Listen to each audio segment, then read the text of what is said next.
Bir zamanlar bu şehir gülürdü,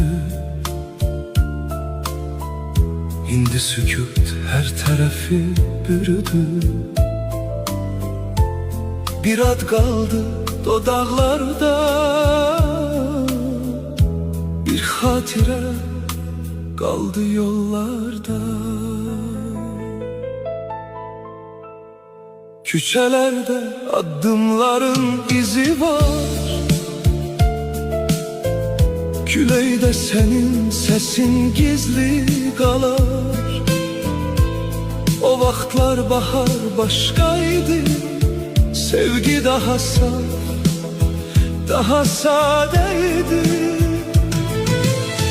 Sen gülende dünyada yanardı,